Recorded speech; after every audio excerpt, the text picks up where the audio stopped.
Hello friends, Rehman গার্ডেন্সে আপনাদের প্রত্যেককে স্বাগতম। আশা করছি আপনারা প্রত্যেকে সুস্থ আছেন এবং ভালো আছেন,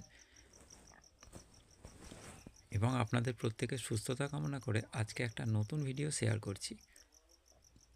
এর আগে আমি আপনাদের গোল্ডেন এইট পেয়ারা গাছের ভিডিও শেয়ার করেছি, পেয়ারা সমেত, কিন্তু সেই গাছটায় শীতকালে কি অবস্থা দেখুন, সমস্ত পাতা ঝরে গিয়ে গাছটা একেবারে পাতাবিহীন হয়ে গেছে। কিন্তু এই পাতা আসার সঙ্গে সঙ্গেই এই গাছটাতে আবার নতুন করে কুঁড়ি আসতে শুরু করবে। যখনই পাতা পড়ে যাবে তখনই তার সাথে সাথে নতুন কচি পাতা বা নতুন ডাল আসার সঙ্গে সঙ্গেই পেয়ারা গাছে কিন্তু কুঁড়ি আসে। এবং এই কুঁড়ি, এই গোল্ডেন এইট পেয়ারা গাছ এমন একটা উচ্চ ফলনশীল গাছ যাতে এই কুঁড়ি থেকে প্রত্যেকটা থেকেই প্রায় ফল পাওয়া যায়। আপনারা যদি কি চাষ করা হয় যেখানে, সেখানে যদি খেয়াল করেন তাহলে দেখতে পাবেন এই গোল্ডেন এইট পেয়ারা গাছে যেমন পাতার মতো প্রত্যেকটা ডালে ডালে এই পেয়ারা হয়ে থাকে।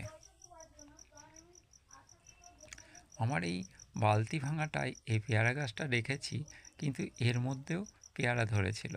সেরকম কোনো যত্ন করিও নি, আর খাবার তো দিইনি। জাস্ট আমার ইচ্ছা ছিল গোল্ডেন এইট পেয়ারা গাছ বসানোর, সেটা বসিয়েছি নামমাত্র।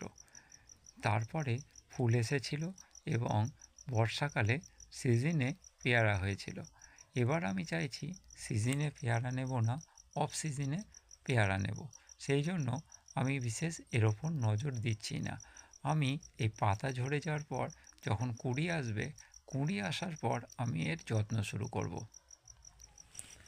গোল্ডেন এইট পেয়ারা যেহেতু একটা উচ্চ ফলনশীল পেয়ারা, সেই জন্য এইসব গাছগুলোতে যখনই নতুন পাতা আসে বা কচি পাতা আসে, সেই কচি পাতার দুধারে দেখবেন এর কুঁড়ি আসে। এবং কুঁড়ি আসার পর যদি আপনি ওই পেয়ারা গাছের কুঁড়ির ওপরে যে মাথাটা থাকবে, মাথাটা আপনি পাতার কেটে দেন, তাহলেই দেখবেন আপনার কুঁড়ি বড় হতে শুরু করেছে এবং সেটা ফুল ফুটে নতুন পেয়ারা ধরবে। আর যদি আপনি মাথাটা না কেটে দেন তাহলে কুঁড়ি ঝরে যাওয়ার সম্ভাবনা থাকে, কারণ গাছটা বাড়ার দিকে নজর বেশি দেবে।